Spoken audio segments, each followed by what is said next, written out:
What's the word, folks? Yeah, all fucking fanboys. Yeah, Sugar has been fucking with me as recorded earlier. Where do we want to go? Who wants to start? So the first episode, you got to go to Harlan. Was that your idea, or did she want to be involved? That was my idea. And in fact, there was a scheduling conflict because we were just about to shoot Yoga Hosers, which she's in, right while we were supposed to shoot the episode. And so my wife was just like, she can't do both, and because the other one's back east, she got to get ready for this thing. I said, honestly, I think it'll be a great dry run for her being on camera. And I'm like, let her go do it. And I said, this is heavier lifting than the movie. In a movie, you get a script, and you've got shit to say. Here, they turn the cameras on, and it's every man or woman for themselves. So I felt like that'd be kind of great experience. Like it's throwing a kid in the deep end of the pool. So boom, we rolled cameras, and she rose to the occasion. So at the end of the first day, I was like, if she could do this, she'll crush the movie thing, and she was very, very good at it. So it was definitely my idea. That every year they're like, what stories do we want to do on the show this year? And I said, and one of the stories, one of the only ones I pitched is like, look, my kid is never going to fucking probably work at a convenience store, which is a big part of the Smith legacy. So this is the closest she'll ever get to working at a register, and since she's going to be in a movie playing a clerk, we said let's throw her into the show where the boys teach her how to be a clerk. So fuck everything else.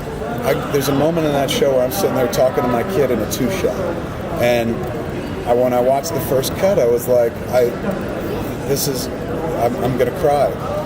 There's something that came out of my balls sitting there talking to me on my show.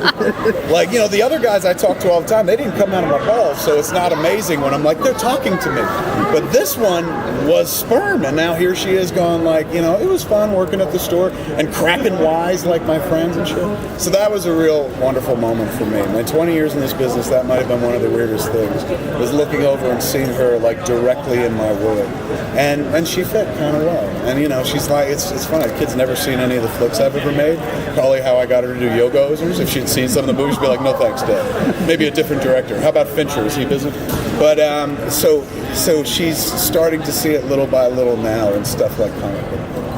When you first started the store, was it more of a just, let's just do this, I want to do it, want to have it, screw it, because the industry, print, comics, everything is so in flux, and now with digital and everything, was it more just like a labor of love? You just wanted to do it and try to, didn't really matter obviously you want to make money, but you go into it saying, screw it, let's just give it a shot. I think what it was 1996, and we'd already done Clerks and Mallouts, and Chasing Amy was in the can.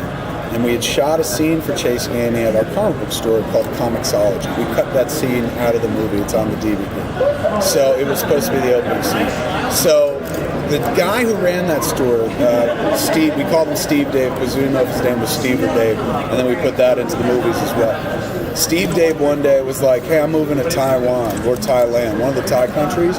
He's like, my wife she was from Taiwan or Thailand. He was going back to teach English. So he's like, I'm closing up the store, which bummed me and Walter out because we were up to a 30% discount in my store. That's a fucking lot of money off the books. So suddenly I was like, fuck, we're going to have to find another store. We're going to be knocked down to a 10% discount. This blows. And Steve Dave was like, would you be interested in buying the store? He's going, I know you got some because the movies and stuff. And I said, oh my God, I've always wanted to own a comic book store. Me and Walter, long before films, that's what we talk about. He's like, wouldn't it be great to own a comic book store and that was your fucking job? You just sit around reading comics, buying comics, talking about comics, negotiating with people. Same thing we do on the other side of the counter, but we're in charge. So we would dream about that shit. And there I was standing in front of Steve Dave, and he was telling me he was selling a comic book store. The price was $30,000. Now for that, you don't get the building, obviously. We had to rent the space. This is when it was on Mama Street. But you got all the content, you got the client list, and you got an up and running business. Yeah. It wasn't like we're turning the key and hoping people show up. Right. We had people coming in. So I said, all right, man, $30,000, a lot of money, but it's close to what I paid to make Clerks. And that was my dream come true, and it changed my life. And that never would have happened if I hadn't met Brian and Walter. Because Brian and Walter fed me with the sense of humor that I have today that fed all that early work and stuff. So Here I am within spitting distance of Megan Walter's dream come true. He could run a comic book store. And Walter's dream is not to own a comic book store. He just wants to run it. He didn't like responsibility. So I said, all right, man, the universe has put this in my path, and I clearly have the scratch right now to do it. And it wasn't like, it hurt, because $30K in 1996 was still a chunk of fucking change for me. But I was like, I don't want to die and be like, I should have bought the comic book store. I want to live and be like, remember we owned a comic book store? Like, it seemed like a fun idea. So I bought it from Steve Dave, and we renamed it Jay and Silent Bob's Secret Stash. The only thing we really did was repaint. Scott put a window. He painted the window on Monmouth Street. Scott Mosier, my co-host on Smart Kids. And we were there for like 2 years. And Walter did not come work for the store. Like, he did all our ordering, and he would come in on weekends and work, but he refused to quit his job at the rec center and work at the store full time, because he was like, comic book stores close all the time. Right, exactly. I was like, you might have wanted to say this to me before I bought the fucking comic book store, dude. So it took me 2 years of hammering Walter to get him to leave the Highlands Recreation Center. He had a really good job there. He worked at the rec for like 9 years. And by a good job meant he had the keys, he'd come and go as he pleased and stuff. But I mean, probably gross to talk about money, but it was I think he was making about $18,000 a year. So I was like, dude, if you come work for me at my comic book store, this is 2 years into the run, and every day I'm like, dude, come run it. Yeah. Like, Brian was running the store, like working the counter. Right. And I'm like, Brian hates people. He's terrible to have in front of the crowd coming in. Like, he'll turn people away. So Walter finally, I hit him up with, and this is gross too, but it's a part of the story, and it all leads back to the TV show. This was 1999, just as we were about to move locations up to Broad Street in right back where we are now, where the show is. And I said, Walt, I'm going to pay you $50,000 a year to run a comic book store. Yeah. I don't know if anybody in the world is getting paid that. But you're important, dude. Like, I know this is going to make you happy. Yeah. Like, don't fight me on it. And finally, I had to choke him with money. And he was just like, okay, but you have to promise the store will stay open at least 10 years. And I said, by hook or by crook, even if I have to pay for the store, you will be employed for 10 years, minimum. That was like 16 years ago. Now, there was a moment right before Comic Book Men began where, like most comic book stores, we were pinched by digital. Yeah. Like, fucking, I'm not making any new movies. The store's called Jay and Silent Bob's Secret Stash. So there's no new movie people coming through. You're just left to merge comics at that point. And as we all know, some people are like, I'd rather own it on my fucking phone. I don't want to go into a store and shit. So there was a point where I remember having a discussion with Walter where I was like, I honestly feel like we got about 1 year left on the store. It's been a great run. We made it over 10 years. At that point, I think it was like close to 15 years. Right. I was like, who could complain? I said, but like, clearly it's done. There's no more interest coming from what I do because I'm not making movies anymore. And the comic book industry is kind of on a decline anymore. So that'll be that. Probably about another year. And he was like, okay. Then I got a phone call from Elise Seiden, who was one of the producers on Red State. And she said, I have this friend, Charlie Corwin, who works at Original Media. He runs Original Media. They make TV shows. He met with AMC. And I was like, oh, I love AMC. They make fucking Mad Men. And fucking, they just done one season of Walking Dead. Breaking Bad. So I said, I love fucking AMC. And they said they're interested in doing a TV show for the audience that likes The Walking Dead. I was like, the geek audience? He said, yeah. I said, I said, well, I have no ideas for a TV show. I tried TV once, like back in 1999 with the Clerks cartoon. You really got going, man. And then it failed. Yeah. Which one? No, 7 episodes really worked. I liked it. The cartoon. Long, yeah. Thank you. It's a fucking shame. But it was, it was just whatever. People didn't find it interesting. They aired 2 episodes and never aired again. Yeah. So I was like, me and TV, I love watching it. We're not really a great fit. I said, but if you were going to do a cheap show for a geek audience, I said, why won't you do like Pawn Stars in a comic book store? Yeah. Like that to me makes sense. Like I used to watch Antiques Roadshow with my father, and I would wait for fucking a toy or a comic book to show up, and I would dream of an all Crunchberries episode of the show where it was nothing but the fucking sweet. So I said, why don't you do that, man? I said, you find the most acerbic comic book store staff, in America. You do a nationwide search.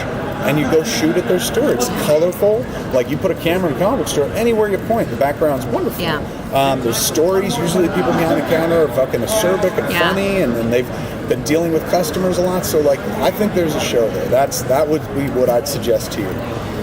I said, beyond that, I have nothing. And so Charlie called back a couple days later, goes, AMC likes that. They want to see a pilot presentation. I was like, get the fuck out of here. Like, this is how easy it is to get to television? So I was like, pilot presentation, what do you mean? And he's like, well, it's a reality show or unscripted show. He's like, before we find our acerbic, world's most acerbic or nation's most acerbic comic book store crew, he's going, we can't do that to do a pilot presentation. I was like, I understand. He's going, we have to shoot something that looks like what the show will be so they have an idea of what it is. So I said, well, do we have money for it? He said, very low budget. I said, all right, well, we don't need a location. I said, I got a comic book store in New Jersey we could shoot at, and I won't charge for location fee. And Charlie's like, you own a comic book store? Why are we looking for a comic book store? I was like, I don't know, because fucking, that's a little too close to home. Wouldn't it be gross if it's me? And then he's like, well, who are the people that work there? I said, these guys, they do a podcast and they're very funny, man. So, like, they could be in the pilot presentation standing in for the people we'll eventually go round up. And so Charlie and the folks at AMC listened to the podcast Tell 'em Steve Dave. They're like, well, what is their podcast? I said, it's called Tell 'em Steve Dave. They gave it a listen. The next morning, they were like, Kevin, you're a fucking idiot. This is the show. And I was like, really? My friends? I mean, I think they're funny, but yeah? And they were like, oh my God. And they met with the boys, fell in love with them. Suddenly that was the show. But before they met with the boys, they told me that I had to call up Walter and tell him we're going to shoot a presentation, pilot presentation in the store. More than that, he has to be in it. And Walter had no interest in this shit at all. He's not the upfront and like chippity cho, look at me kind of guy. So I called him up and I was like, dude, man, AMC called up. We're thinking about making a reality show set in our comic book store. Click, and he hangs up. And I call him back. I was like, don't fucking hang up. He goes, I don't want to do that. I said, I know you don't want to do it. He goes, I don't want to be Snooki. I was like, I know you don't want to be Snooki. I said, but dude, think about it like this. This is a free commercial for the stash. Like, no matter how long the show airs, people watch AMC, they're going to see the fucking comic store. We can maybe stay open a little longer. So he was like, you know what? If it'll help the stash, all right, fine, I'll do it. So Walter, I always feel, is responsible for all this because the only reason we have a comic book store to shoot in is because he kept one open for 15 years plus and built a business and built a team where it's like, oh, you could put a camera on this and kind of work. And so that $30,000 investment back in like 1996, 97, and then the Walt, I'll give you $50,000 to do this job, really panned out in a big bad way. And I didn't do it then going like, this will fucking yield something. I just did it because I knew it would make my friends so fucking happy to run a comic book store. But the gift that kept giving after that was years fucking later, we got a TV show. Yeah. And that's all because of him. That's awesome. I think That's it. And thank you so Sorry, much. it's a long, Long day. It's okay. Thank you. Later on, folks.